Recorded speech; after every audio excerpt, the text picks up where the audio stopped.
Coming up on Ann Arbor tonight, we have a great show for you. We have interview guest Bree, Arvai, the development director of Elle's Place. We have musical guest Aspen Jacobson and comic guest, the one and only Mark Sweetman. Yes, it's the holiday season in Ann Arbor, which means it's the time of year, well, that students pray, well, that they passed all their exams, well, and that their parents don't find out until after they get their gifts. Yes, millennials will be celebrating, well, with Tide Pods in their stockings and avocado on the tree.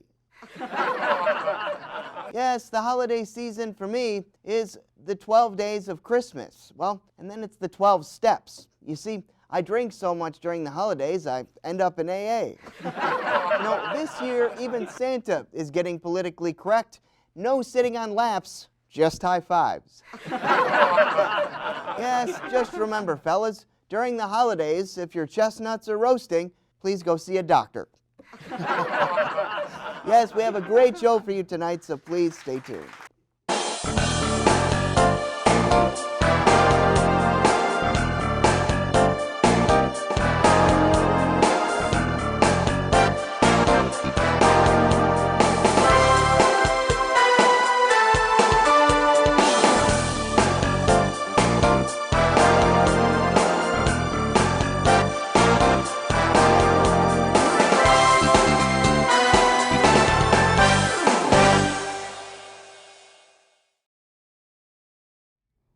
Hello, everyone, and welcome back to Ann Arbor Tonight.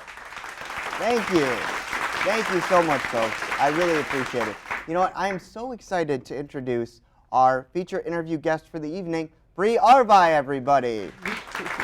Yes, really wonderful. Yes, you are the Director of Development for Elle's Place. And if I may, I'm just going to touch a little bit on the background. Elle's Place was formed in 1991 by a group of mental health professionals, concerned community volunteers, and grieving parents, Betsy and Woody Stover. Following the death of their daughter, Helen Louise Snow Stover, known as Elle, at 11 months old, the Stovers saw their 3 children, ages 3 to 7, well, they were grieving a little bit differently. And so I think that that's interesting because I never really thought of that. And so Elle's Place is the only nonprofit in Ann Arbor and the surrounding region dedicated solely to helping children and teens work through grief. Elle's Place Ann Arbor started in 2007, but the first thing I wanted to know, Bree, when did you first become involved in working with Elle's Place Ann Arbor? Yep, so I started with Ellie's Place about 2 years ago. It'll be 2 years in January, and really just my first experience with Ellie's Place was at one of our fundraisers. So the breakfast, the annual breakfast that we have every fall. Nice. And that was my first introduction to Ellie's Place. Gotcha.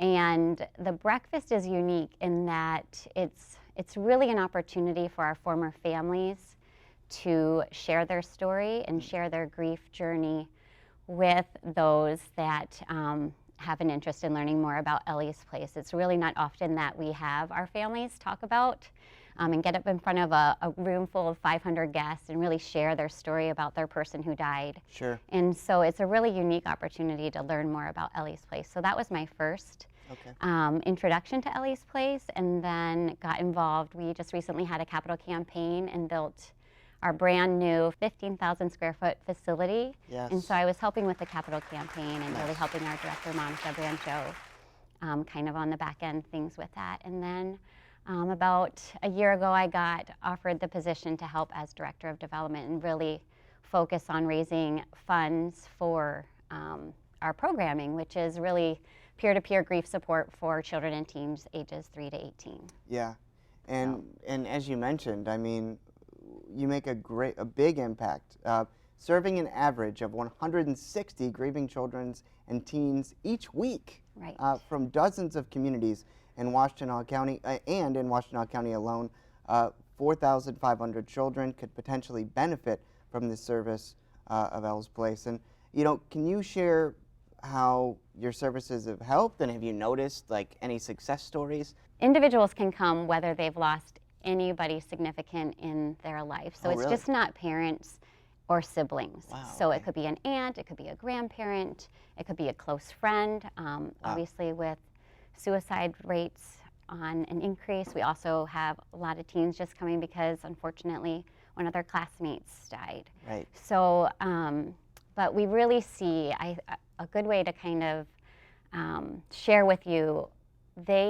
We go through 3 different mechanisms. So first we do a lot about feeling identification. Okay. So really the communication about their grief and giving them words to kind of help identify the way that they're feeling and convey that to, be it a parent or a guardian or their friends, to really kind of put words to the feelings that they're having. Right.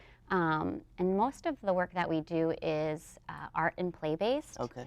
So they're not just necessarily sitting and talking with their grief, as Betsy and Woody Stover found out with their children, that they were grieving differently. They were grieving in pieces. One minute they're happy, the next minute they're sad and angry. And so providing a space where children can kind of have those true feelings and people get it is really, really, really huge because, you know, the everyday world is really not necessarily acceptable of, oh, you're a special person. Maybe it was your mom just died and you're happy right now. Like your mom just died the other day, but grief is going to come and go, and it's going to come in waves, and you're never going to know, and it's okay. So one of the things that we say, it's just okay to have those feelings, and it's okay to share that, and it's okay to be happy, and then the next minute sad.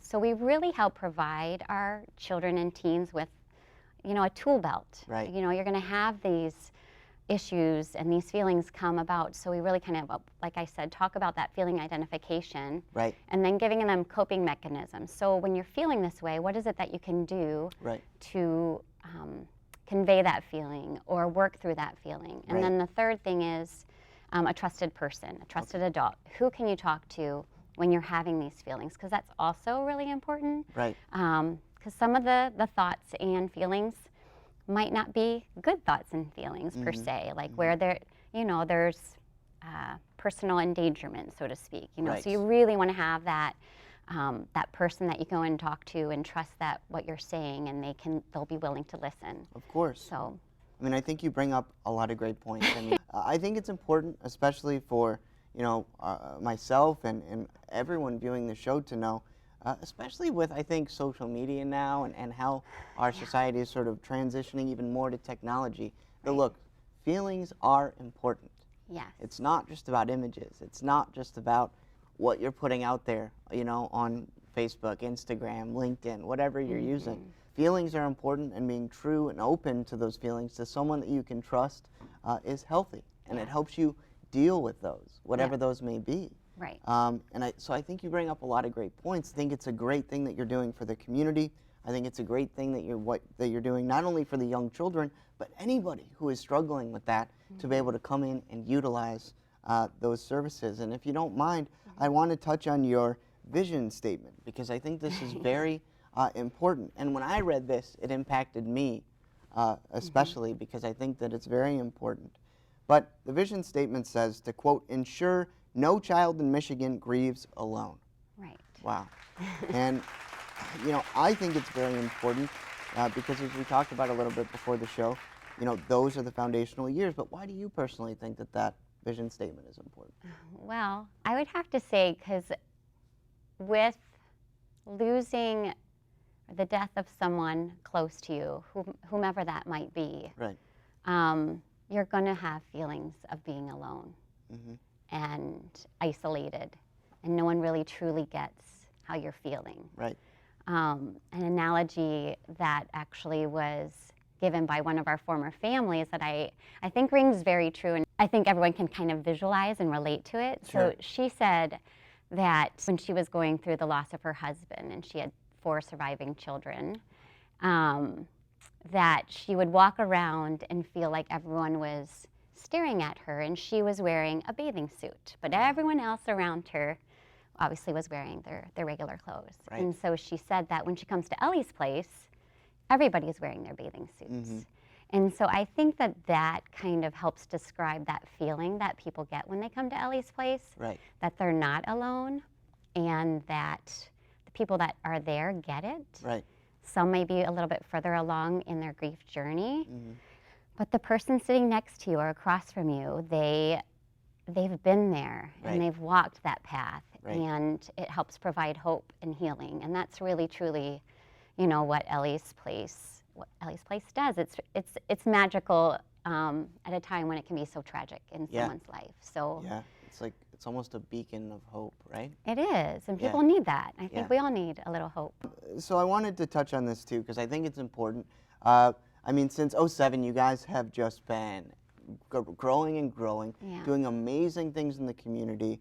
Have contributed so much to the Ann Arbor community, which we're all very grateful for. But I wanted to know, as the director of development, what are some of the goals that Ellie's Place has set for the coming year? For the coming year. So one thing that we know is that in the state of Michigan, 1 in 12 children or teens will experience the death of a parent or sibling by the age of 18. Wow. So that's a pretty striking number. It is, yeah. I mean, if you think about a classroom, average size, maybe 30 people. Right. Generally, I mean, so that's 2 kids in every classroom. Sure. And so with this upcoming year and us, as I mentioned, moving into this new building, that is going to, our program continues to grow. Yeah. There's a continual need for our services. And so really, truly providing high quality programming, high quality service Right.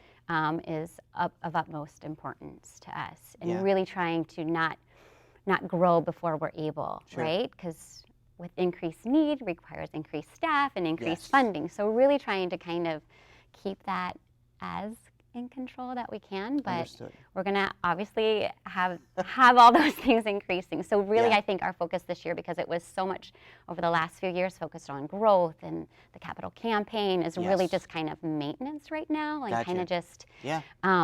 doing what we do and doing it well. Mm-hmm. And so high quality programming and services and really kind of awareness Right. would probably be the few key points for 2020. That's awesome. And I'm sure that you guys will accomplish those goals as far as the awareness portion and continue to maintain those great programs and include more people. So, Thank you. yeah, no problem. And I wanted to talk about this too because I was very bummed that I couldn't attend, but Oh, I do hope that I get to attend next year. Yeah. So you have a great event called the Derby Day Soiree. So do you Yes. mind talking a little bit about I would this? love to talk about Okay. it. So the Derby Day Soiree, it's going to be, this year will be our 3rd annual event, and it happens on the actual day of the Kentucky Derby, 2020. Mark your calendars. Heck yeah. And it takes place at Earhart Manor, which is on Concordia University campus. Oh, nice. Yeah. It sets the perfect backdrop for really, truly an amazing event.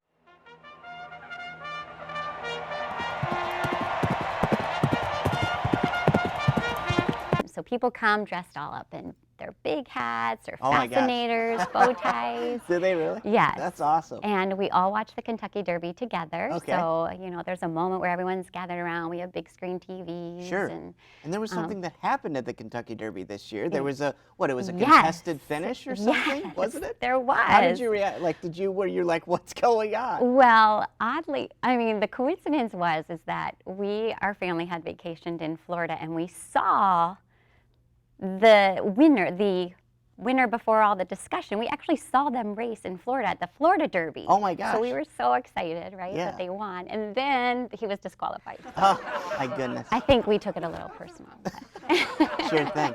Now, are you a big horse person? Did you grow up I'm with not. them? Oh, okay. Not at all. Not at all. It was just happened to be that it was happening the week we were there. So, Great. But it was quite an event to be there live. Yeah. That's awesome. But yes, it's a great event. It definitely, there is a moment of mission where we kind of talk about what we do at Ellie's Place, but it's really kind of a little bit more lively. This is a time where we can just kind of kick off our shoes and, you know, have a really good time, but also with keep in mind why we're there. Right. So the reason is to raise funds Yes. for grieving children and teens in our community. Wonderful. And, of course, well-attended event, Derby Day Soiree, and I wish you all the success for the one next year. Thank you. You're welcome. So how can a family find out about your services and become involved? Yes. So I would say first would just be if you're in need of our services is really to just call our office. I can say that number if you want. Yeah, sure. Okay, so 734-929-6640. And if you are a family in need, you can be put in touch with one of our bereavement coordinators. And that's really kind of the first step, to kind of hear about the person who died, Yeah. who would maybe be interested in attending Ellie's place, kind of what that family situation looks like. Gotcha. Another way to just get information is our website, Okay. and that's elliesplace.org. Okay. And that would be another resource. But really, truly, if you're in need of our services, would be to call our office. We're not a crisis center. We're not a 24-hour hotline. Right. But certainly our hours are 9 to 5, and you could call and talk to someone, and they will be very quickly to respond if they're not available at the moment. Lastly, can you share a favorite memory you have of while being here in Ann Arbor? I know. So, It's a tough question. It is a tough question. So I originally came to I'm not originally from Ann Arbor. Okay, where are you from? So I'm from Pennsylvania. Oh, wow, okay. So I would have to say my first experience of actually being on campus. So I attended the University of Michigan. Okay. And Go Blue. I know, go Blue. And I played field hockey. I'm telling you a little bit more about me. There we go. So I came on a recruiting trip, and I was very fortunate that the time in which I came, the Fab Five was playing here. Oh my gosh. So I got to see them play in a basketball game, which That's amazing. that's a pretty big highlight. It Seeing is. Chris Webber and Yeah. now of The course. baggy shorts and the black Nikes. Exactly. So I feel like because that was my first Ann Arbor experience, Right. and then I went to several ice hockey games Sure. as well over that weekend. But just Yeah. really, obviously, I came, Yeah. and I haven't left. Yeah. So I was Awesome. hooked from the first Hail to the Victors. That's right. And you Yeah. know, former Fab Five member Jawan Howard, now the coach of the I University of know. Michigan It's men's pretty basketball. Very exciting. Amazing. Yeah. So. Awesome. Well, great memories, and I want to thank you so much Thank for you. joining us on Ann Arbor tonight. And I wish you and Ellie's place all the best. Thank you so much. Thank you. We're going to take a quick break, folks, and we'll be right back. Hello, everyone, and welcome to Ann Arbor Tonight.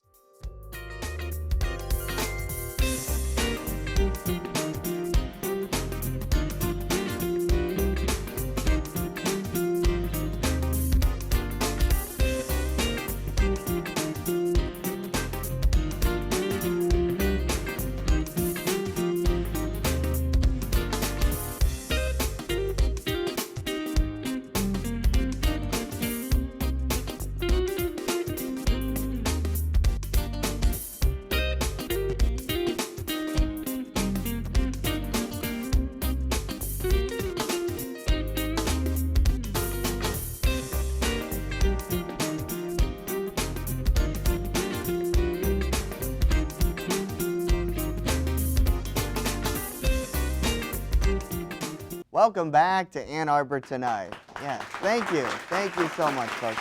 Folks, I am so excited to introduce our comic guest for the evening.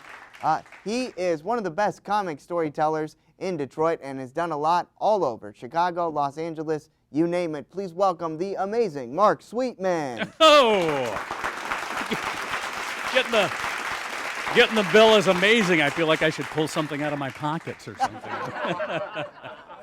Yeah, well, it's great to be back here. I was back here for show number 5, and way back 3 years ago, and March of 2017. I'll never forget it, and I'm hoping a lot of other people will forget it too. And we can tell you about it, or you can go back on YouTube and look at show number 5. It was not my best moment, but that was the week I found out I had diabetes, and I just went to my doctor, and now I found out I'm now pre-diabetes.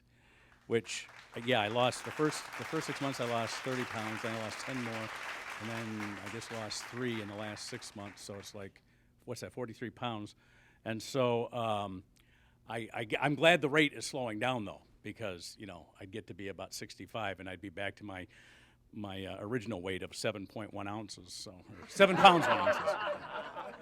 New joke, thanks. But I like the giggles. Thank you very much. In changing my diet, I found out that gluten-free comes from 2 words: gluten, a German word that means flavor, a German word that means flavor, and of course free, which means not. And of course, before that, we had to do away with sugar, which comes from the Latin tasty. So we got sugar-free, we got gluten-free. Next thing, my diet will be water. You know what they don't tell you about losing weight? They never tell you about where it goes. I know that nobody ever says anything about that. I think you should just have your bathroom redecorated before you start a diet. You know, so. I mean, you sweat some of it out, but not that much. Can you imagine sweating 43 pounds out? I'd be wearing a wetsuit, whether I wanted to or not. A wetsuit, whether I wanted to or not. This banter's going to go great after this set is over. And you know, when they edit here at Ann Arbor Tonight, and I know this because I've been on the writing staff and I've been a consultant for the show, so you never know, you know, if your jokes are going to be dated or not. But who would have thought President Pence? Who knew? And now The Handmaid's Tale is a documentary because of President Pence. Okay, all right. Well, you'll have time to read up on that when this gets edited. Actually, it's been fun. Those of you that it's just this whole. I know I'm going to wake up. I'm going to wake up, and it's all going to have been a dream. And we have never had a President Trump. I just can't see us ever getting that out. It's going to be like the time that I had liver and onions when I was a kid, and I tasted that for about 3 weeks after that. That's what Trump's going to be like, even after we get rid of him. It's going to be like that stench of Trump, you know. It's, you know, and now, you know, his kids are still going to be around for years, and at least this week.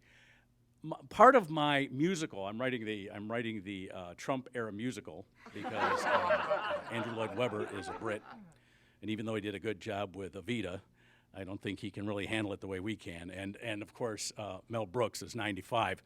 I don't think he'll be able to put something like this together again like he did for the producers. But he needs that musical. And this week, with those hearings in Washington and Congress. That is going to be the greatest tap dance number you've ever seen on Broadway. You get to divide up Republicans and Democrats. You know, the Democrats over there with their fancy wine and cheese dances, the Republicans over here with their web feet. I feel safe making fun of Republicans in Ann Arbor. I mean, pretty much. Because the Republicans here aren't Donald Trump Republicans. We've got to have less regulation. You're just putting a restraint on capitalism. They're not these people you see that are Trumpies that are like, he's telling it like it is. He's telling it like it is. Nobody asks these people what it is before we decided to elect somebody that tells it like it is. I don't do a lot of Trump in my stand-up act because the audiences are from all over, and the people that like Trump really like Trump. They're like buttermilk drinkers. You know how people that like buttermilk love buttermilk? Actually, the only thing I say in my act is I say, here's all you need to know about how I feel about Trump. He is a 73-year-old man with blonde hair. One, he has hair, and it's blonde. Nobody else sees that the same way I do. I just think that's a fraud. I'd impeach him just for that. I'd impeach him. If the guy does a bad, he's worn that comb over since he was 35. I mean, before he went bald, he goes, "Yep, I know what I'm going to be." Yeah, all this. We have to live through this guy because he never got the love he needed from his father, which is going to be another great scene in my musical. Papa, can you hear me? Look at me, Ma, top of the world!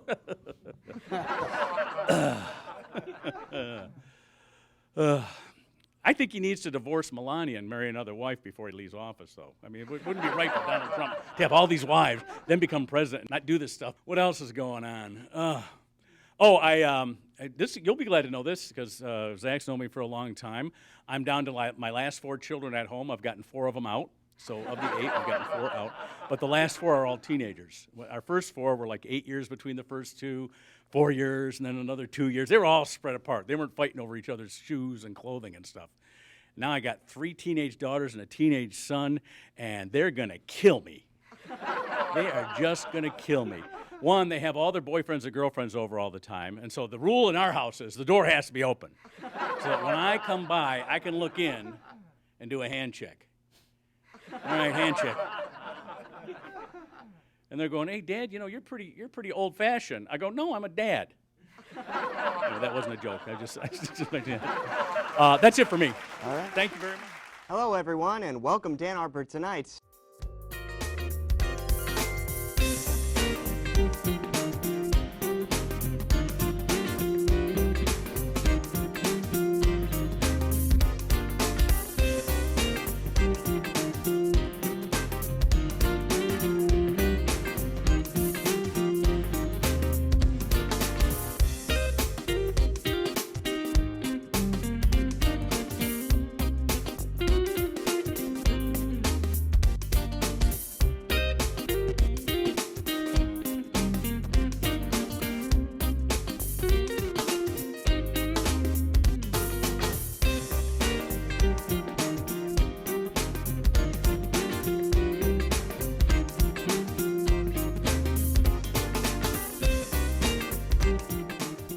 Welcome back to Ann Arbor Tonight. Yeah. Mark Sweetman, great stuff, man. Great Thank you. stuff. Thank you. Thanks for joining us tonight. Always funny. Boy, it's been a while since you've been in that seat. Well, you know what? The last time I did stand-up here was in March of 2017. Wow. And but I've been back here. We did supermarket finds a couple of times. That's right. No, dollar store finds. That was dollar store finds. Yeah. And we did record labels one time. We had That's a right. bunch of desk pieces. Do you still do desk pieces? Yeah. We still do. Yeah, those are fun. Yeah, those are fun. I remember you and I, we did that fried taste test. Remember that? Yes. Yeah, we did that. Yeah, except somebody snuck in a fourth one. Remember we had three there, and somebody snuck in a fourth one at That's the right, they last did. minute. Yeah, that was funny. We go, why is there a potato skin on Yeah, there? exactly. But no, great stuff, Mark. Always a pleasure to have you. And man, I tell you what, if you play your cards right, you could do that Trump Broadway play. Oh, I know. I think about that all the time. Yeah. I really like the producers. In fact, when I first was doing comedy, a friend of mine took me to see the producers. Okay. The original one before the musical was out. Oh, nice. And then when the musical came out, my son was in a band at school, and he played a lot of that music, and we were always playing the soundtrack from the film. Nice. Or the play. No, from the play. The actual the play, play. The Broadway album. Yeah. And when we went to see it, we didn't see it on Broadway. We went out and saw it at the Pantages in Los Angeles. Oh, okay. Wow. Because I have a couple of brothers that live out there. Sure.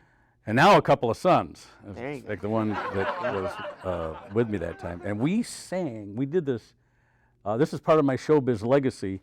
We stood out in front of the Pantages Theater, and he had his trombone, and I had my nothing, except for my good looks and knowing all the songs. And we just sat there and we sang songs from the producers. That's awesome. And people were tossing in Tidy quarters Oop? and stuff. Yeah. I can see why people do that. Yeah. That's a big chunk of change, just singing songs for people on the street. Right. And I can see it though, because I mean I just throw quarters away all the time, Sure. But if everybody does that, that adds up real quick. Oh, it sure does, man. Especially in a city like LA. You gotta be able to pay for stuff out there. Well, I lived there for a while, and I've Yeah. got two brothers that lived out there. Both have since deceased. Oh, I'm sorry. I've got and I got two sons that live out there now. Yeah, So- one works for Disney. Doesn't Yep. he? Yeah. Yeah, Cool. he's enjoying it a little bit. He's kind of he asked me for dating advice. Oh, really? Yeah, I'm 60 years old. Okay. He's 30. Right. And I'm like, and it's got to be different than it was. I mean, Well, I'd be here. My advice to him was, I said, go through my record collection Yeah. and get songs that the girls won't know. Yeah. And then memorize the lyrics, and they'll think you're, suave and sophisticated. Right. Sing them the songs, Right. And so unfortunately, I told him that because that was my dad's advice. Right. And my dad grew up in the 50s, and there was like Okay. some romantic singers still. There were some Right. crooners still, right? Right. Well, he goes through my collection, and he's singing like Aqualung. That really gets a girl's heart, doesn't it? Sitting on a park bench. Not quite the same, Alice Cooper, Hey, man. I'm 18. Yeah, that really turns a girl on. I don't really understand dating. My daughter came in. My 16-year-old daughter who, by the way, has looked like a woman since she was 11. What are you feeding her? Just she eats what everyone else in the house eats. And nothing special. She just has the genes. Her body looked like a woman's body. Oh, okay. You know, it had to, you know, we're all going to the beach like the whole family does on, you know, she's 16, that was like 5 years ago. Yeah. And she's just attracting too much attention. And so she's never had a problem. She's never had any guy break up with her. She's always the breaky. And that, you know, I've been on the other side of that. You know what I mean? I've been out of my league. Right. Plenty. Well, you've met my wife. You know, I'm way out of my She's great. league. She worked in showbiz too. Yeah. And she's gorgeous, Yeah. and I'm not. So, so when, yeah, I make fun of Trump, but I look like one of their guys. But so she comes up to me. She goes, "Oh, by the way, Logan and I are a couple now." To me, if a girl was at my house every day Right. after school, the second day, that would be we'd be a couple. We'd be dating. I mean, there's just no way that, you know, they would be discussed anyway. Right, It's right. It's almost like they just kind of like they sit in the room, one on one side, and chairs like these, one on one side, one on the other, doing this. So maybe they weren't really. Are they texting each other? No, I don't know what they're doing. Oh, okay. You know what I'd like to say? Let's just say for the movie version, they're doing their homework. Oh, okay. You know, so- well, that's good subtext. When I in get that. to fictionalize it and get my dream, Yeah. they're doing their homework. Right. Well, you know, I'm not kidding. I was watching my niece and nephew. Food was being delivered. You know what I had to do? They were in the same house, and I had to text them that the food was here. Okay, we'll get the same thing. I had a neighbor sends me a text. You think I make this stuff up? No, I don't. I had a neighbor send me a text, and he is saying that he is going to call the police because he sees cars coming in and out of our driveway all night long. We must be dealing drugs. No, it's DoorDash and Grubhub and Uber Eats. Yeah, man. My kids do not. They do not think it's a meal unless it's been delivered or we've gone to a dining room and had a waitress bring it to our table. You know, I'll make something and they'll go, "Oh, can't we have real food?" Real food. That's funny. One of the things I wanted to ask you too, where are you going to be performing? And I got one more Christmas show to do this weekend, and then I'm going to call my guy in Hollywood. You knew I was pitching out there, right? oh yeah. Yeah. So, and then I'm going to go out and pitch in Hollywood again and see if I can get something sold. There we go. Tell them to come see a show. You know, I did tell my writing partner, I gave him the YouTube link. Okay. Okay. And I told him to look at it, and we think we can do something with this. Okay. Especially, I mean, everybody needs so much product now. Yep. Yeah, man. Well, good luck out there. I hope that it goes well for you. We'll see. Yeah. Fortunately, I have a connected partner, and he's gotten us some very nice interviews. So. Cool, man. And lastly, how can they find you? On when you're going to be doing shows next? When you're going to be touring? You know, I used to have a website. It was just too hard to keep up. So now I have a Facebook page. Okay. And an Instagram. I'm on Facebook. I'm Sweet Funny Man. On Instagram, I'm Instagram, I'm the Mark Sweetman. And on Twitter, which I use the least, I only do that to see how people reply to Trump. At Mark T. Sweetman. All right. Wonderful. So those are the three platforms I use, and by me going on them, my kids instantly got off of them and went to Snap and all the other ones. There you go. Basically, it's like disco was in my day. There You're we not go. old enough to remember disco, but No. disco was huge in the late 70s. And then all the parents started going. Okay. As soon as the parents get involved with it. Mark Sweetman, wonderful job. Great stand-up. Sweet Funny Man on Facebook. Check him out. Yep. Thanks so much. And we'll be right back. Thank you. Hello, everyone, and welcome to Ann Arbor Tonight.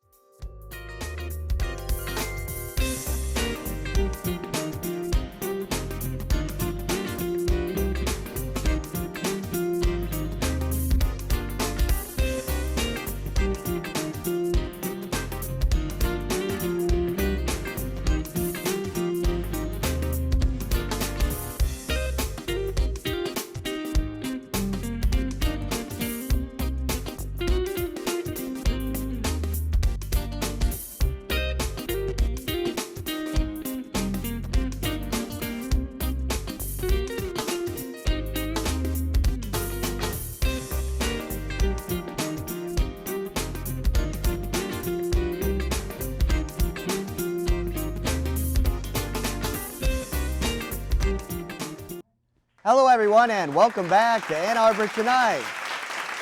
Yeah, thank you. Thank you so much. Man, folks, I am so excited to introduce our musical guest for the evening. She's performed at the Ann Arbor Summer Festival, Arts, Beats, and Eats, and music competitions all over Michigan. Please welcome the lovely Aspen Jacobson. Thank you.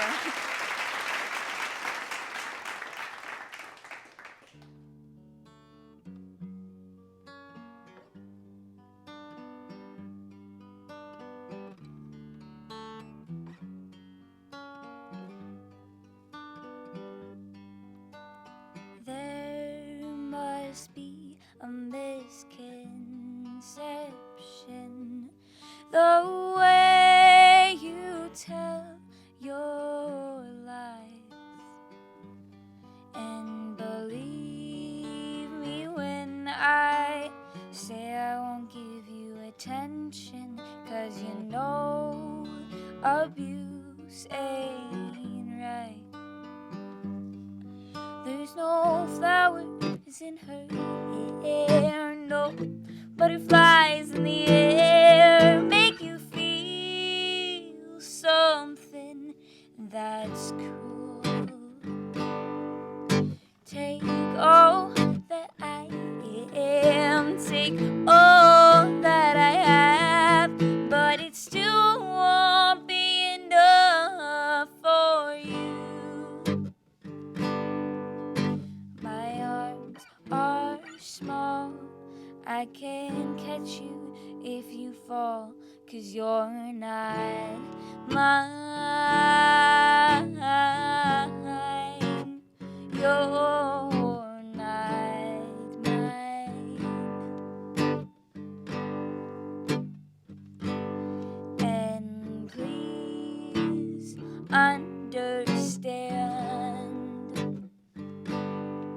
when you try to hold my hand, oh, you make me feel so small. But a girl ain't an object you should push around. There's no flowers in her hair, no butterflies in the air make you feel something that's cool. Take all that I am, take all that I have, but it still won't be enough for you.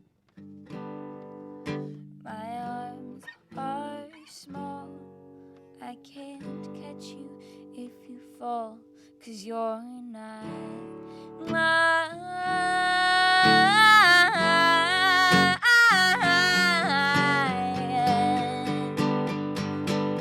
And I'm staring at your reflection in the water, hoping you would change. See past your matted hair and the wounds they rub in salt over and over again. But when I look in the mirror, all I see is myself reflecting back on me. My arms are small, I won't catch you if you fall, 'cause you're not mine. You're not mine. You're not mine.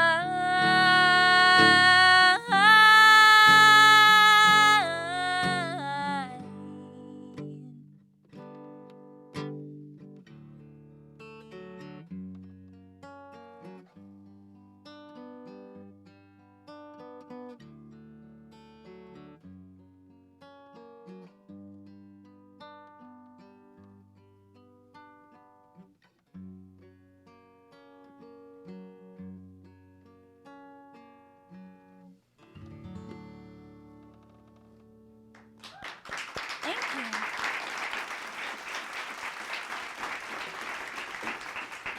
So that song was called Little Arms, and it's off my album that just came out.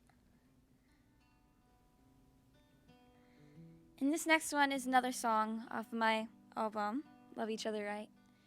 And it's called Delicate Butterfly. And I wrote it about my mom.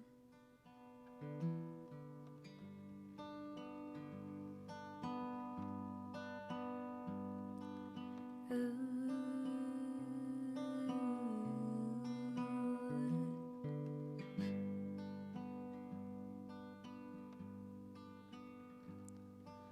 Delicate butterfly whose expectations were too high, wings dripped over the ruin in the ends of the sky. Now I lay here on your doorstep, safe but already destroyed.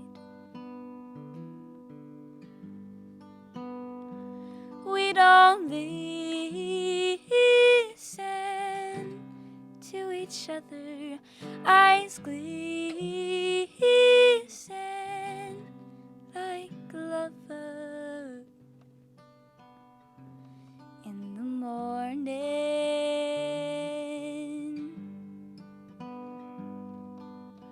Ooh.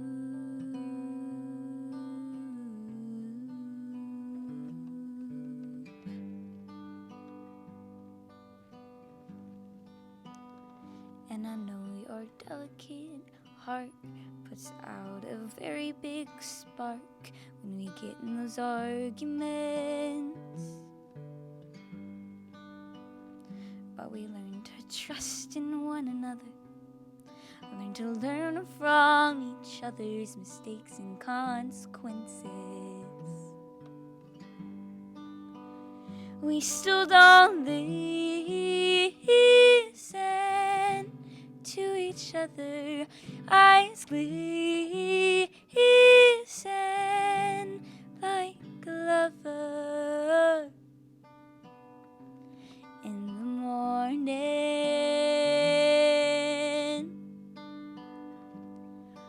But take and accept no more regrets when we wasted our time always looking for what's coming next. So take and accept no more regrets.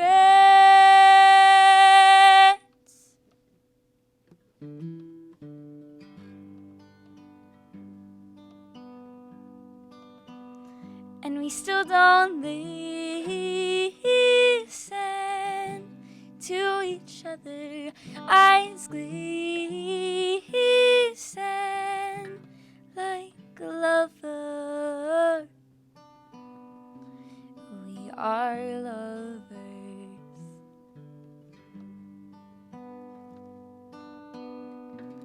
Ooh.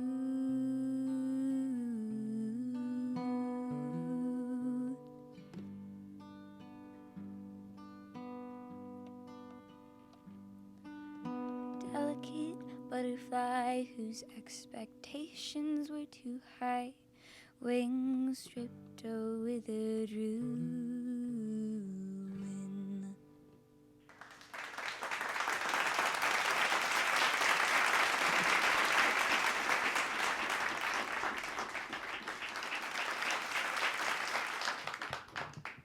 Thank you. This is my last song, and it's another song of my new album. And it's called Don't Go.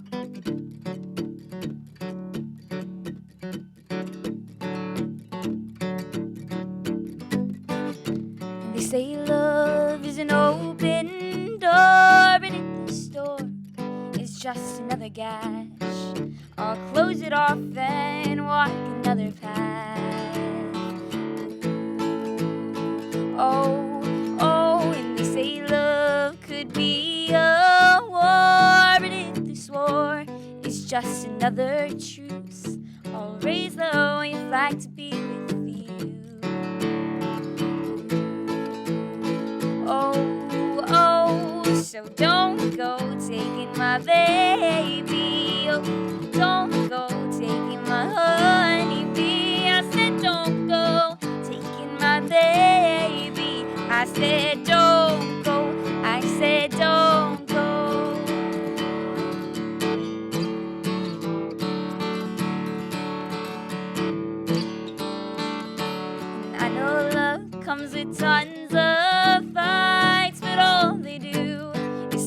our bond tight.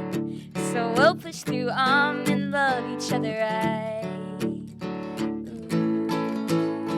Oh, oh, and I know love comes with jealousy, but jealousy takes too much of me.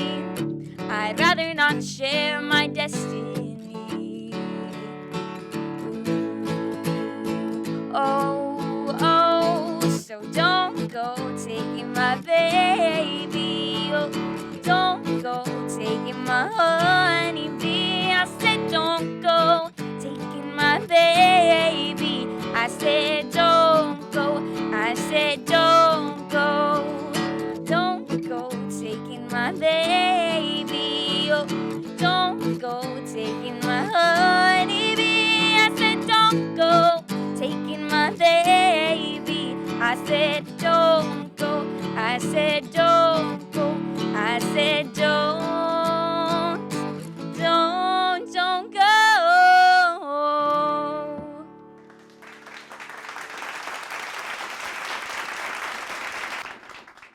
Hello, everyone, and welcome to Ann Arbor Tonight.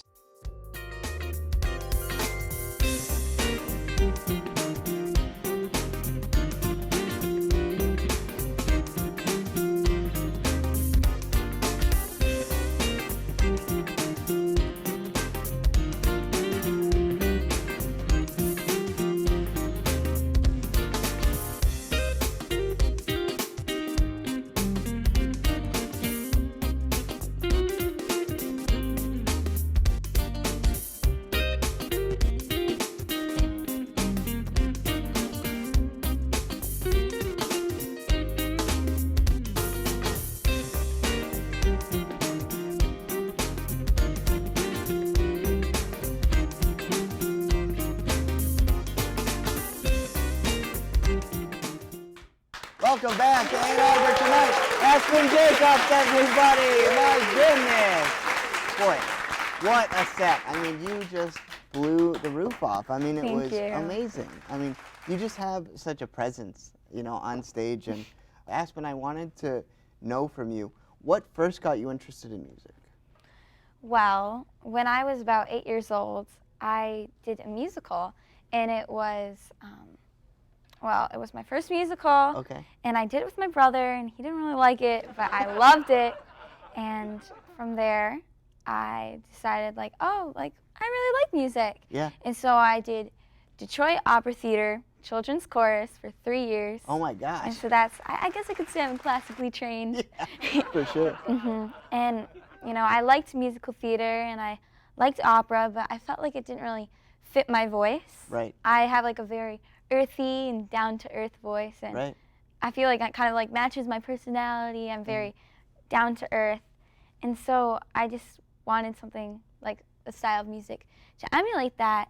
Right. And I was like, well, why don't I start writing my own music Yeah. and doing my own thing? Yeah. No, that's awesome. And speaking of writing your own music, I mean, you wrote all the songs on Love Each Other Right, which is your new album, and also provided the vocals. So, first of all, I want to just take a look, because this is such a cool album cover. Like, you look great on this. Were you nervous when doing this shoot? Like, was it weird? Oh, not at all. No?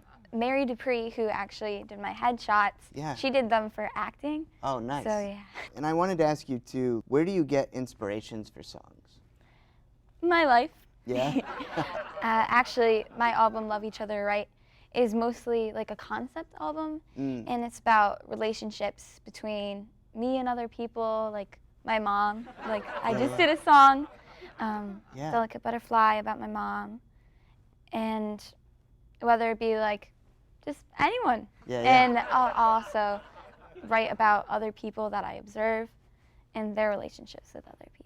Nice. That's awesome. I mean, is writing the lyrics hard for you, or is it more the musical part? Which part is more challenging, or are they both fine? I think it's equal. It comes, I want to say kind of easy to me. I don't really think about it too much when I'm writing this song. I feel like it kind of just flows out of me. That's awesome. And you've performed at the Ann Arbor Summer Festival, Arts, Beats, and Eats, as well as like a lot of other music festivals throughout the state. including the Wheatland Music Festival and Earthworks Harvest Gathering, which sounds pretty cool. Can you share a funny memory you have, like while performing on stage or back? Yes. Okay. So when I was at Wheatland, which is in Remus, Michigan, Okay. I was playing on the hill stage, and the hill stage is, well, there's like children in the audience, and they're all dancing. It was so cute. And there's this little boy, and I was playing a fiddle tune on my guitar, and I was concentrating on it, and this little boy was staring at me, and I was staring back at him. I'm just like, yeah. And he kept on staring at me, and I was like, oh no, what's going on? And then he like started slowly walking towards the stage. Oh, really? And I was like, okay, but I'm still trying to focus on my fiddle tune. I'm just like, that's all right, you know, you do what you want to do. Sure, man. And then he rushed the stage. But I guess it was like my first fan rushing the stage. Okay. It was kind of cool for me. How old was he? How old was he? I'm not sure. I think about like 4 years old. Oh my gosh. He was so cute though. Yeah. And so he was on stage and I was playing my fiddle tune, so I wasn't singing. Yeah. And so he comes up and he's like, hi Aspen. I'm like, hi. I was like, what's your name? And we had a nice little like 1 minute conversation. And then his dad came and picked him up and took him away, and I was like, goodbye. Right. Yeah. Man, and so it was like while you were playing, he like comes up and does this. My goodness. Man, I mean, but that's so cute, right? That you're able to impact like little kids like that. It's amazing. I also, actually during that same set, I met 2 little girls from Colorado who came to Michigan to go to this Wheatland festival. Yeah. And they were like, their mom was like, Aspen, they listened to your old album, not Love Each Other, right? But my old album, I have a song on there called Eddie Ate Some Dynamite. And it's not what you think it is, but it's kind of like a funny little song, little tune. And they're like, she listens to it every day in the car on the way to school. Wow. And they requested the song, and I played it for them, and they were, I loved seeing their happy faces. It was really nice. I mean, it's amazing the power that the arts and music has, right? Yeah. Like how it can bring people together and impact them. And I think you do a wonderful job of that, you know, using that for positivity and for good things. So I also wanted to know, like, what is your favorite venue to perform, like, here in Ann Arbor? Well, I really liked the Ann Arbor Summer Festival because all the world music. I really liked attending it. Yeah. And everyone was super nice. But I thought it was really cool how cultured Ann Arbor is. Yeah. And all this world music. But I'm also going to be playing, well, I'm going to be opening for Jill Jack, who is amazing Americana artist. Jill Jack, great musician, has done a lot of great things in the Detroit music scene as well. So she's such an awesome woman, so I'm sure that show is going to be rocking, and you're going to do great. That's so cool. So I wanted to know, too, and you kind of touched on this a little bit, but I wanted to go back on it because at 15 years old, you've accomplished a lot. You have 2 albums already. And you're just doing shows and traveling, but still in school, doing all kinds of stuff. Yes. I wanted to know first, is it hard balancing touring and playing music and then like school? Like, is that hard? It is kind of difficult, and I'm in a school called International Academy West, and we go through this like IB diploma kind of thing, and it's really hard. Like rigorous. Yeah. Man. And it's STEM, and I just finished my midterms today. Well, actually, I still have 2 more tomorrow, but I've studied for them. Yeah, you'll be all good. It'll be good. But like you were saying, it is hard, and that's why I usually like to do a lot of my gigs in the summer. For sure. And lucky for me, that's when all the festivals are going on too. Well, in better weather, right? Because, I mean, I'm sure, do you like playing outdoor or indoor more? I like playing outdoor when it's in the summer. Yeah. But one time I was playing, I was on a Christmas album. Oh, cool. And so I was playing at one of these events outside, and it was about actually, it came up in my memories a year ago today, 2 weeks ago. Sure. And so it was freezing outside, and I remember my hands were so numb. Oh my God. I pushed through it. Yeah, you could it was kind of hard. Yeah, you muscle memory for the chords, you know? Yeah, for sure. Man, I know that's the thing. A lot of people don't understand. There's a lot of adversities that performers have to go through, right? And so you're just pressing on and pushing through, and that's awesome. for all the young artists out there that are watching, and they say, man, you know, I want to do that and play music, what advice do you have for them? Well, for me, when I first started performing and getting myself out there, I was focusing on like, okay, Aspen, you have to make this set and you have to do this and you have to go on there and you have to perform and show them what you've got. And all that's good and everything, but I think you also have to think about your audience and the people that are listening to your music. And you may be up there on the stage and the spotlight's on you, but you also have to think about everyone who's watching you, and that's in the audience that you can impact and that you can help. And well, I believe music is a way of healing, and I want to share that with the world. Actually, I'm working with Hospice of Michigan. Really? Yes. Wow, what are you doing? Well, we're doing music therapy. Okay. And so I go into homes and I play some songs for them. That's so and, cool. Yeah. Wow. But they do a lot of stuff with music therapy, which I really like and believe in. Wow. And I mean, I agree with you. Like, whenever I'm, whatever it is, whenever I'm like, even have a cold, like I do, I listen to, you know, tunes that I enjoy, and they help me, you know? Like, they comfort and yeah. they heal. Yeah, for sure. They definitely do. So, lastly, how can those watching see you perform and sort of keep up on what you're doing? Well, my website is aspenjacobson.com. I have a Facebook and an Instagram, which is Aspen Sings. And yeah, you can also just like search up my name, Aspen Jacobson. I have a YouTube channel.